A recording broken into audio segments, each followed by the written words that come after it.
Coucou tout le monde, j'espère que vous allez bien. Je vous retrouve aujourd'hui pour le Ima Mailbox du mois de mai qui, autant vous dire, va être super costaud parce que j'ai fait un petit peu n'importe quoi ce mois-ci avec mon portefeuille et j'ai acheté beaucoup trop de nouveautés.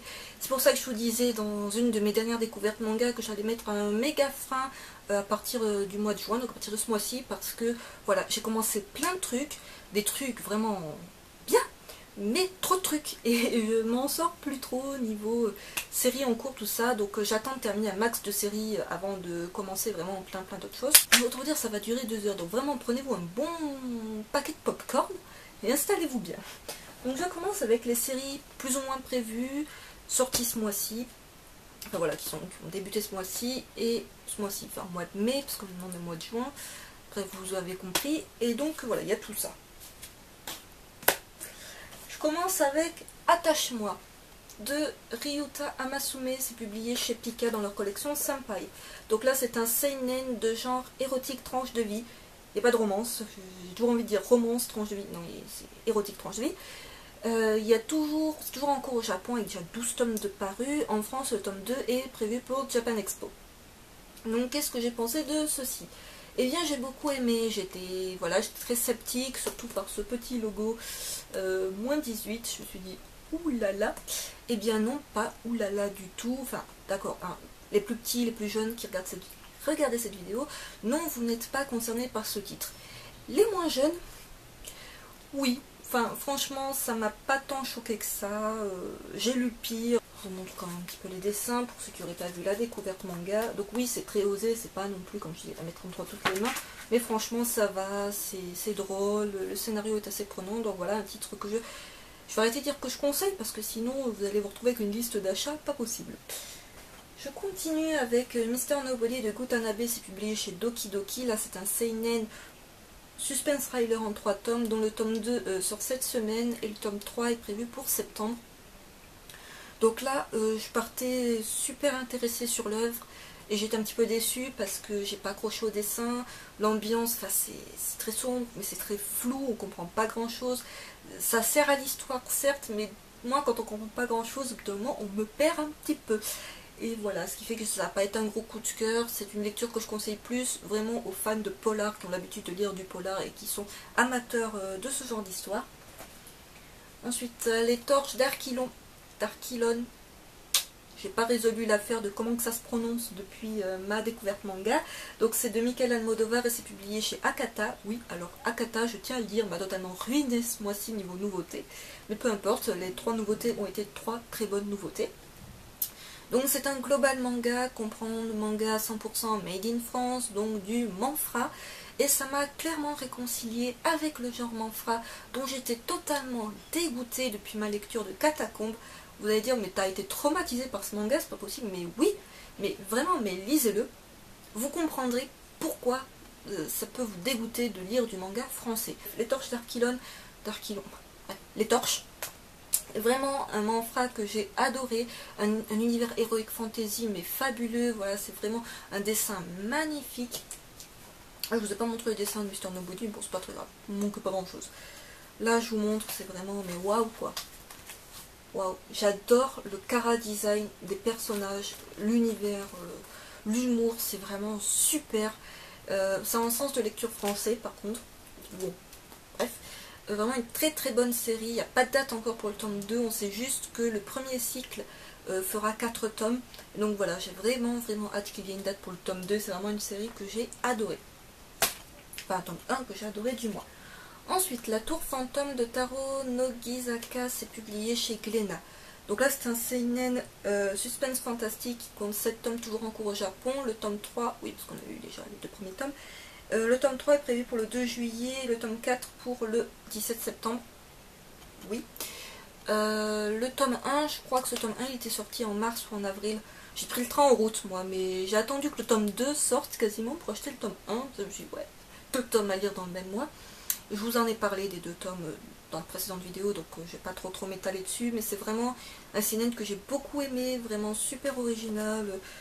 J'aime bien, voilà, ces histoires sombres. Le dessin en plus, bon le dessin est sublime, hein, je vais pas dire, mais c'est très subjectif toujours les dessins, mais personnellement, mais j'adore. L'ambiance j'adore, bref, Je vous renvoie toujours à mes vidéos si vous voulez savoir à quel point j'adore toutes ces séries. Donc voilà, très très bonne découverte. Je continue avec Magical Girl of the End de Kentaro Sato, c'est publié encore une fois chez Akata. Et là c'est un shonen de genre aventure fantastique qui compte déjà 5 tomes toujours en cours au Japon. Le tome 2 est prévu pour Japan Expo, le tome 3 pour le mois de septembre et le tome 4 pour le mois de novembre. Donc là je vous en ai parlé ultra récemment dans une découverte manga et je vous en ai dit tout le bien que je pensais de ce petit manga.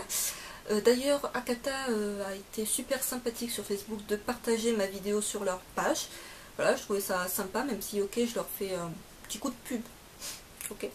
Mais bon, c'est super sympa de faire de la pub en retour. Enfin, j'ai bien apprécié leur geste. Donc un shonen, comme vous l'avez compris, un tome 1 que j'ai beaucoup apprécié, que j'attendais de pied ferme. J'avais lu l'extrait, j'avais dit oh my god, mais c'est génial. Et le tome 1, maman m'a totalement convaincu. Alors je sais que ça n'a pas été le cas de tout le monde. Voilà, des gens qui ont trouvé des similitudes avec d'autres mangas ou qui s'attendaient à un truc plus mieux peut-être. Mais bon, personnellement, moi ça m'a pas du tout déçu, j'adore et j'ai vraiment hâte d'être en juillet pour voir la suite. Autant vous dire, le mois de juillet ça va être carnage, mais alors la première semaine de juillet, la semaine Japan Expo, ça va être carnage niveau sortie. Je vous dis même pas ma liste de mangas à acheter, c'est monstrueux. Heureusement qu'il y a beaucoup de fins de série, me concernant du moins. Au mois de juillet, ça va un petit peu alléger, voilà. Et je conclus niveau nouvelle série de ce mois-ci, plus ou moins prévue au programme. Daisy, lycéenne à Fukushima, c'est de Reiko Momoshi, c'est toujours publié chez Akata. Quand je vous dis qu'Akata m'a totalement ruiné. Shoujo en 2 tomes, dont le tome 2 est prévu pour Japan Expo. Je vous dis, fin de série Japan Expo. Celui-là, ben, une découverte manga ultra récente, hein, vous avez pu le voir. L'article écrit, je ne sais pas quand je vous tourne cette vidéo si l'article écrit sera fait ou pas. Mais c'est comme Magical Girl of the End, c'est des articles écrits qui sont prévus de toute manière. Il faut que je me bouge les fesses à le faire, mais bon. Voilà, donc ça, ça vaut clairement le coup d'œil pour son côté, comme je disais, témoignage, son côté, c'est vraiment, c'est top, c'est très, c'est bouleversant, je dirais presque, mais c'est vraiment, ça vous prend au trip parce que vous savez que ça a vraiment existé. Et rien que le fait de savoir que c'est vrai ce qui se raconte, ben voilà, ça touche encore plus, surtout quand on a suivi l'actualité aux infos, quand ça s'est passé, ce drame de Fukushima, voilà. Je trouve ça très poignant et j'irais quasiment un indispensable, comme la personne le dit dans sa critique sur Manga News, le chroniqueur, enfin celui qui a mis 20 sur 20. Voilà, que c'est une œuvre qui se veut un petit peu indispensable, mais c'est voilà, faut que le message, faut que cette histoire-là, elle soit pas oubliée. Ça touche malheureusement encore beaucoup de gens au Japon. Il faut pas, parce que ça s'est passé il y a 3 ans, bon ben voilà. Nous, ça nous touche pas, donc on oublie. Non, il faut surtout pas oublier parce que ça peut arriver dans d'autres pays, c'est déjà arrivé dans d'autres pays. Et voilà, c'est un très beau témoignage sous forme de shoujo, sous forme romancée, mais ça vaut vraiment le coup d'œil. Je continue avec les séries pas prévues au programme, mais qui se sont rajoutées malgré elles. Alors heureusement, pour moi, ce sont des séries qui étaient toutes terminées. Donc j'ai tout terminé ce mois-ci. C'est pas des séries où je vais encore acheter les tomes dans les mois suivants. Non, pas de souci. C'est terminé, j'ai la fin, je les ai lus quasiment tous. Donc je commence avec les 2 tomes de Lollipop or Bullet de Kazuki Sakuraba et Ikura Sugimoto. Un peu mal aujourd'hui avec les noms. C'est publié chez Glénat. Donc ça c'est un shonen. C'est classé seinen par Glénat, mais je vous dis que c'est un shonen. Contradictoire ce truc. Drame suspense en 2 temps. Non mais juste regardez l'originalité du manga. Franchement, je trouve ça super original. Les couvertures, j'adore. C'est une série qui date un poil, car ces tomes-là sont sortis en 2011. Et j'ai mis du temps à les lire. Parce que, alors, il y a des longueurs dans la lecture. Ce qui m'a posé un peu souci, parce que voilà, c'est pas ultra, voilà, c'est pas bourré d'action. Oui, j'ai dit c'était drame suspense. C'est pas bourré d'action, c'est pas non plus tranche de vie, c'est entre les deux. Enfin, c'est un peu tranche de vie, mais sans plus. Et il y a eu beaucoup de longueur, ce qui fait que j'ai eu du mal à lire les 2 tomes. J'y suis arrivée. J'ai bien aimé, hein, ça n'a pas été un big coup de cœur génial que je vous conseille à mort si vous êtes passé à côté, mais c'est quand même une très bonne lecture. Une série dont je pense on n'a pas trop entendu parler. Ou alors j'étais passée à côté à ce moment-là. Enfin, moi j'avais vu les couvertures, et j'avais trouvé les couvertures et le titre voilà, un peu tape à l'œil. Et voilà, j'ai trouvé qu'il n'y a pas eu énormément de pubs maintenant, autant vous dire c'est une série qui est quasiment tombée dans l'oubli. J'ai un peu galéré à voir les tomes d'ailleurs, mais bon, peu importe. C'est une série que je vous montre un peu les dessins. Alors celui-là, j'en ferai sûrement un article écrit. J'en ferai pas une vidéo parce que je vois pas l'intérêt de faire une vidéo sur une série aussi courte. Vous allez dire, ouais, t'as présenté Daisy il y a pas récemment. Ouais, mais Daisy, c'est parce que voilà, je me devais d'en parler parce que c'est un manga événement, je dirais, dans le sens où il faut en faire de la pub tant que c'est d'actualité. Là, c'est pas du tout une série d'actualité et j'en ferai pas spécialement de trop de promos, juste peut-être un article écrit pour vous dire mon ressenti et vous parler un peu de l'histoire parce que là, la vidéo trop longue. Mais voilà, bonne lecture, mais par le fait qu'il y ait beaucoup de longueur, à mon sens, ça n'a pas été super génialissime. Je continue avec une série dont je me suis pris les 12 tomes ce mois-ci, j'ai fait craquage. Mirai Nikki. Oui, moi je ne prends le train Mirai Nikki que ce mois-ci, au mois de mai. Donc c'est de Sakae Esuno et c'est publié chez Saka. Casterman ou Saka? Saka. Je me suis pris 12 tomes. C'est un shonen suspense fantastique pour ceux qui l'ignorent qui était publié de 2009 à 2011 en France. Donc oui, j'ai pris le train bien en retard, hein, mais c'est une série dont j'avais beaucoup entendu parler, dont on m'avait dit beaucoup de bien et de mal d'ailleurs. Et je ne sais pas pourquoi ça m'avait jamais tenté. Alors on m'avait jamais raconté vraiment l'histoire, je ne me suis jamais penchée sur l'histoire moi-même en fait. Et pourtant c'est vraiment clair, enfin c'est clairement le genre d'histoire que j'aime bien quoi. Donc j'ai lu pour l'instant que les 2 premiers tomes. Autant vous dire, j'ai trop de trucs à lire cette semaine, donc je les continue pas cette semaine, je les lirai sûrement la semaine prochaine. Mais les 2 premiers tomes que j'ai lus, ça va, j'aime bien. C'est vrai que c'est pas un truc extraordinaire, vraiment le manga révolutionnaire. Mais voilà, j'ai bien apprécié les 2 premiers tomes, je les ai lus assez rapidement. Enfin, je trouvais ça assez prenant, assez bien écrit. Niveau dessin, c'est vrai que c'est pas comment dire. Moi je trouve ça sympa après, mais c'est pas non plus le truc extraordinaire encore une fois. Donc voilà. Ah, il marquait Casterman. Non mais Saka Casterman, j'ai jamais compris s'ils travaillent ensemble comme Akata Delcourt à une époque ou si c'est 2 trucs un peu plus distincts. On s'en fout. Donc voilà, là je me suis pris les 12 tomes, donc ça a été, voilà, je monte pas les 12 tomes, premier tome, dernier tome de la série. Et j'ai trouvé, voilà, le prix était un peu cher. Autant dire, ça j'ai un peu galéré aussi parce que la FNAC ils vendent des plus. Bon bref.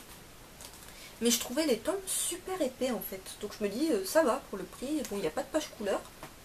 Mais je vais me spoiler le dernier tome. Je suis quand même... j'ai pas de page couleur, mais voilà, c'est quand même une édition de bonne facture. J'aime bien les éditions Saka, Casterman, tout ça. Je trouve que c'est... On entend moins parler, mais ils font du très bon travail d'édition. Donc, chapeau. Et voilà, je trouve les tomes assez épais. J'ai bien aimé toutes les couvertures de manière générale. Même s'il y en a qui sont un petit peu abîmées. Comme je vous dis, j'ai galéré à les avoir, donc en même temps quand je les ai vus, j'ai pas trop fait gaffe à la qualité. Et donc voilà, j'aime bien les tranches de l'édition, donc j'ai vraiment hâte de le continuer, mais comme je vous ai dit, pas cette semaine. Donc soyez mignons, ne spoilez pas la fin, je me suis plus ou moins déjà spoilé ce qui allait se passer par la suite. Donc évitez de spoiler dans la vidéo. Parce que je sais qu'il y a peut-être des gens qui l'ont peut-être pas lu encore, hein. Je suis peut-être pas la seule sur Terre à ne pas l'avoir encore lu. Donc voilà. On continue parce que, alors oui, moi je suis comme ça, je connais pas une série, je la prends d'une part, je la prends en entière, d'un coup, enfin, j'ai pas pris les 12 tomes d'un coup, mais pas loin, en 2 semaines, je crois. Oui, quand je vous dis que c'est craquage et porte-monnaie qui a souffert, c'est pas des blagues. Et j'ai pris ça aussi. Alors il y en a peut-être qui vont dire, mais c'est quoi cet achat inutile? Je ne sais absolument pas ce que vaut la série, enfin, j'en ai lu 2 tomes, donc les 2 tomes j'ai bien aimé, et je ne sais pas ce que ça vaut sur la longueur, je ne sais même pas si la fin ne va pas totalement me décevoir, apparemment oui, ça doit super décevoir, mais j'ai pris ça. Je sais que c'est les 2 tomes totalement HS sur 2 personnages, il me semble, Mosaïque et Paradoxe, enfin ça traite de personnages de Mirai Nikki, mais je sais pas, je me suis dit tant qu'à faire, c'est sûrement un univers qui va me plaire, je prends tout ce que je trouve, voilà, j'ai vu qu'ils avaient un tome de chaque, là, allez vas-y, hop. Donc là encore, je trouve les couvertures, le travail d'édition, je les ai pas du tout, autant dire, je les ai pas du tout feuilletés, là, je me dis... j'attends de finir la série principale et je les lirai. Donc dites-moi d'ailleurs en commentaire s'il y en a que ça intéresse une vidéo sur Mirai Nikki où je parlerai donc de la série au complet, je parlerai également de ces 2 tomes. Si ça intéresse personne, j'en ferai seulement un article écrit. Hein. Et ensuite, niveau nouvelle série commencée qui n'est pas sortie ce mois-ci, mais qui est un petit craquage, mais alors c'est pas une série, c'est un one-shot. Death's End de Tetsuya Tsutsui. C'est publié chez Kiun. Il y a encore l'ancien logo Kiun, c'est pour vous dire. Ça date de 2004. Ouais, j'étais super surprise, c'est que ça date vachement en fait. Prophétie, voilà, moi j'ai commencé, j'avais lu Prophétie de Tetsuya Tsutsui. Et j'avais vraiment adoré Prophétie. Je me suis dit, bon, il faudra que je me procure Reset, Death's End et Manhole. Et je me suis dit ce mois-ci, non, pas ce mois-ci, trop de trucs à acheter. Mais je l'ai vu un petit peu tout seul dans un rayon manga, sur un petit présentoir Kiun. Il me fait de la peine tout seul ce Death's End. Donc je l'ai acheté, je l'ai lu. J'ai bien aimé, ça se lit, autant vous dire, du Tetsuya Tsutsui, ça se lit ultra rapidement. C'est un seinen, qu'est-ce que je disais, action suspense. Et alors, est-ce que je saurais pas dire si j'ai préféré ça à Prophétie, c'est pas pareil hein, quand même. Prophétie c'est 3 tomes, là c'est qu'un tome. Et j'étais déçue en fait, voilà, que ça fasse qu'un tome. J'aurais bien voulu qu'il y ait 2-3 tomes de Death's End, que ce soit un peu plus long, parce que ça m'a laissé sur ma faim.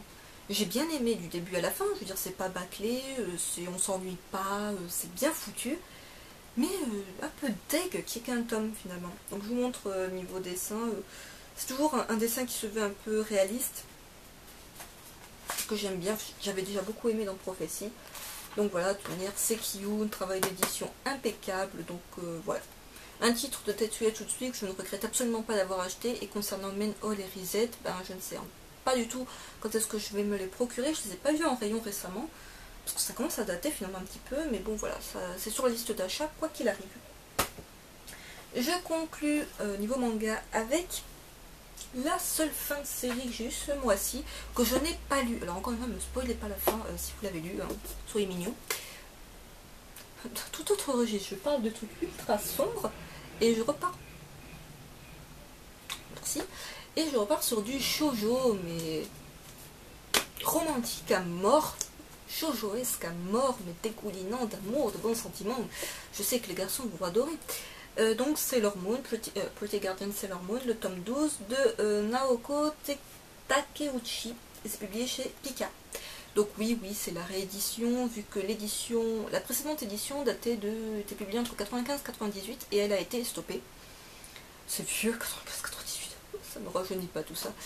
Et donc ils ont fait une réédition chez Pika de très bonne facture depuis 2012. Voilà, le tome a été publié, ça vient de se terminer ce mois-ci, enfin, de mai. Et j'ai un peu de retard dans la lecture, je m'étais arrêtée au tome 3 ou 4, je sais plus. Je m'étais dit j'arrête et j'attends d'avoir tous les tomes pour me jeter dessus. Donc voilà, ça sera une de mes prochaines. Franchement, la couverture elle est top quoi. Et donc pour les fans de Sailor Moon, sachez, enfin, si vous ne le savez toujours pas, que ils vont sortir les histoires courtes de Sailor Moon, c'est-à-dire 2 tomes HS. Alors je sais pas si ça raconte la suite ou si c'est un truc totalement différent. Dont le tome 1 partira. Non, il va pas partir. Paraîtra pour Japan Expo. Donc je vais acheter d'ailleurs cette petite série, enfin ces 2 petits tomes HS, parce que j'adore Sailor Moon. Je vous montre un petit peu niveau dessin. Je vais me spoiler un truc moi, mais à ouvrir le dernier tome alors que je suis pas à jour. Mais bon voilà, c'est juste pour montrer, oui ça date, mais vraiment c'est le genre de shoujo complètement culte, comme la Rose de Versailles, qui est très shoujoesque à mort, mais qu'on doit avoir en tant que fille fan de manga dans sa mangatech.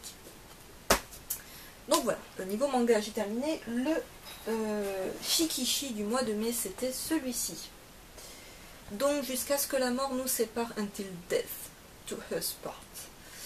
C'est traduit bizarrement, until death to us part. Bref.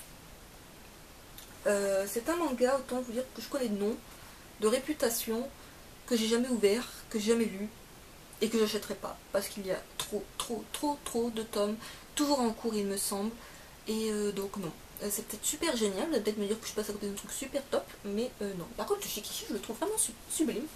Voilà, alors j'avais été super déçue, souvenez-vous, par celui de Paperboy, pourtant j'avais adoré Prophétie, mais je le trouvais moche, et là je le trouve super beau alors que je ne connais quasiment pas cette série. Donc voilà, si vous ne l'avez pas vu, ou si comme toujours, il y en a qui ne peuvent pas les trouver facilement, voilà, je vous montre à quoi ressemble avec le soleil, j'espère que vous allez voir quelque chose. Voilà. Et je conclus en fait en vous parlant des petits goodies que j'ai eu à Alpha BD. Je fais tellement d'achats que je me retrouve avec plein de goodies. Donc j'ai eu le t-shirt que je porte aujourd'hui. La flèche chauve, vous n'allez rien voir. Donc c'est un t-shirt de Jésus et Bouddha. En taille M, trop large, mais j'adore. Pour la maison, c'est super. Comment j'ai eu ce t-shirt? J'ai pas acheté de trucs de Kurokawa. Alors oui, il faut acheter... Je crois que c'était comme l'offre un petit peu de Kiyun pour le t-shirt de Paperboy, enfin de Prophétie. Fallait acheter 2 ou 3 tomes de l'éditeur.